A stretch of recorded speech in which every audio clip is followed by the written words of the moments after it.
ایک بھائی نے کویشچن کیا تھا کہ مسجد نبوی سے آب زمزم بھرنا منع ہے، اس کے باوجود اگر ہم وہاں سے کین بھر لیں تو کیا یہ شرعاً جائز ہوگا یا نہیں؟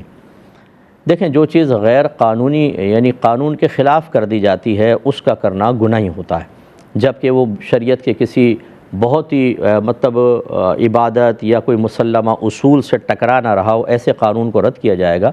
لیکن جو قوانین رفع عامہ کے لیے بنائے گئے ہوں، بہتری کے لیے بنائے گئے ہوں، ان کی اتباع کرنا، ان کو فالو کرنا واجب ہوتا ہے۔ اور اگر آپ واجب نہیں کریں گے، شرطیں دیکھ لیں گے، آپ سے چھینیں گے، بدتمیزی کریں گے، اس طرح اپنے آپ کو گویا کہ آپ نے ذلت پر پیش کیا، تو خلاف قانون جانے میں اکثر نتیجہ یہ نکلتا ہے کہ ہم اپنے آپ کو ذلت پر پیش کرتے ہیں اور اس سے وقار مومن زائل ہوتا ہے۔ تو لہذا شرعاً یہ بالکل جائز نہیں ہوگا، بلکہ اس کو گناہ بھی کہیں تو بیجا نہیں ہوگا کہ آپ ایسا نہیں کر سکتے ہیں، نہ کریں اور دوسری جگہ سے کہیں سے بھرنے کی کوشش کریں۔ بسم اللہ الرحمن الرحیم۔ بھائی نے اگلا کویشچن کیا تھا کہ بعض اوقات ایسا ہوتا ہے کہ ٹیلر کے پاس کسٹمر آتے ہیں، 4 جوڑے دیے، پھر جب 2 سل گئے کہتے ہیں 2 ابھی دے دیں اور باقی کی آپ CM پیمنٹ بعد میں دے دیں گے، اور پھر دوبارہ کبھی واپس نہیں آتے۔ اب ان جوڑوں کو رکھنا بہت مشکل ہے، کیا کیا جائے؟ اور اپنی اجرت اور مزدوری کیا اس کو بیچ کر حاصل کر سکتے ہیں کہ نہیں؟ تو جی بالکل ایسا کریں گے کہ جو اس نے مزدوری نہیں دی اور آپ سی چکے تھے، انتظار کریں ایک مدت تک، اور مدت کا تعین ہوگا عرف کے مطابق کہ وہاں آپ کے جو ٹیلرز ہیں عمومی طور پہ کسٹمر کا کتنے عرصے انتظار کرتے ہیں، 2 مہینے، 3 مہینے، 6 مہینے، اس کے مطابق آپ انتظار کریں اور اس کے بعد ان سوٹوں کو بیچ کر اپنی مزدوری نکالیں۔ اگر کچھ پیسہ بچ جائے وہ اپنے پاس ضمانتاً رکھ لیں کہ چلو وہ آئے گا تو اتنا پیسہ کم از کم آپ کو دینا لازم ہوگا، اور اگر آپ چاہیں تو اس کے نامعلوم والد کی طرف سے صدقہ کر دیں۔ لیکن اب اس میں یہ ہے کہ اگر وہ آ گیا فرض کر لیں تو اتنا پیسہ دینا ہی ہوگا، تو اگر امانتاً رکھیں تو بیسٹ ہے، ورنہ صدقہ کر دیں اور آئے تو دے دیں، نہیں آئے گا تو آپ بریء الذمہ ہیں۔ ایک انہوں نے کہا کہ ایک کمپنی کا مینیجر ہے، وہ جب آتا ہے آفس وغیرہ میں تو اس نے سب کو کہا ہوا ہے کہ تم میری تعظیم میں کھڑے ہو جایا کرو، کیا حکم شرع ہوگا؟ دیکھیں، اس کی خواہش تو بالکل ٹھیک نہیں ہے، کسی کو تعظیماً کھڑا کرنا خلاف سنت اور مکروہ ہوتا ہے۔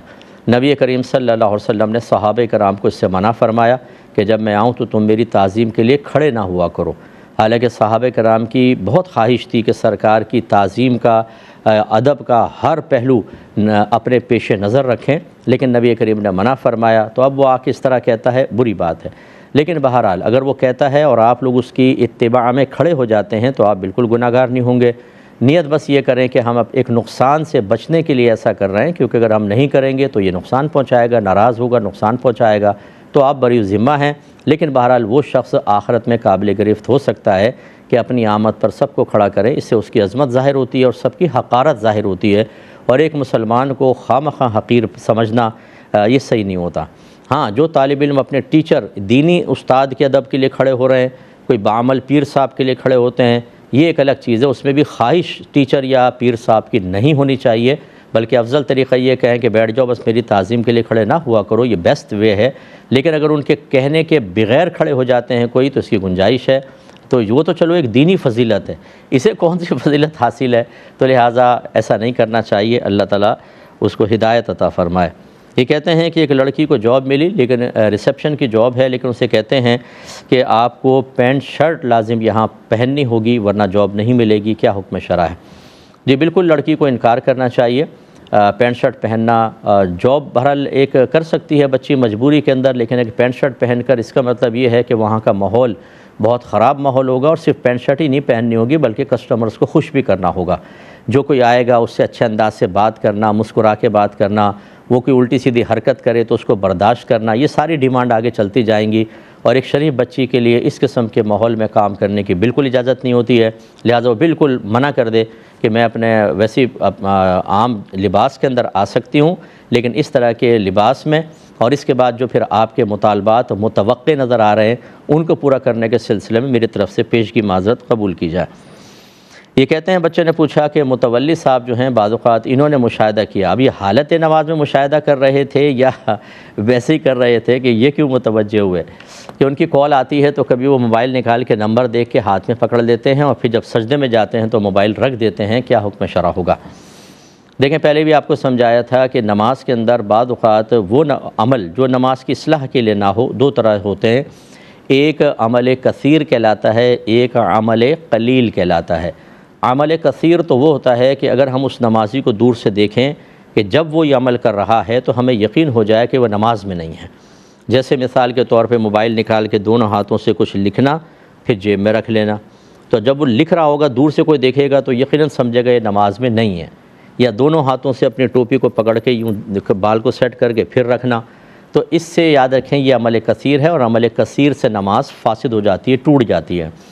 اور عمل قلیل وہ ہوتا ہے کہ جس میں آپ نمازی کو مبتلا دیکھ کر شک و شبے میں پڑ جائیں کہ نماز میں ہے یا نہیں ہے، اس سے نماز فاسد نہیں ہوتی، اور بلا ضرورت ہے تو مکروہ ہوتی ہے، مکروہ ہوتا ہے یہ عمل۔ تو متولی صاحب نے جو کچھ کیا، اگر موبائل کی رنگ بج رہی ہے انہوں نے لے کر اس کو رنگ کو خالی بند کیا ہوتا،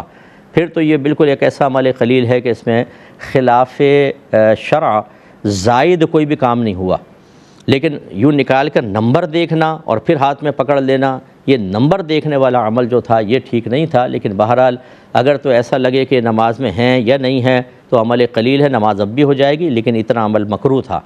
اور اگر یہ بالکل نہ کرتے بلکہ وہیں جیب میں اس کو بند کر دیتے، سائلنٹ پہ کر لیتے، یا ہاتھ میں لے بھی لیا چلے تو پھر نیچے رکھتے، لیکن نمبر وغیرہ نہ دیکھتے تو بلا کراہت صحیح تھا۔ تو اس لیے متولی صاحب کے اس عمل پر ابھی بالکل تنقید نہیں ہو سکتی ہے، آپ کا مشاہدہ ایک الگ ہے، ہو سکتا ہے کہ اگر نمبر دیکھا ہو تو تھوڑی بہت کراہت ہے، ورنہ بالکل بھی نہیں ہوگی۔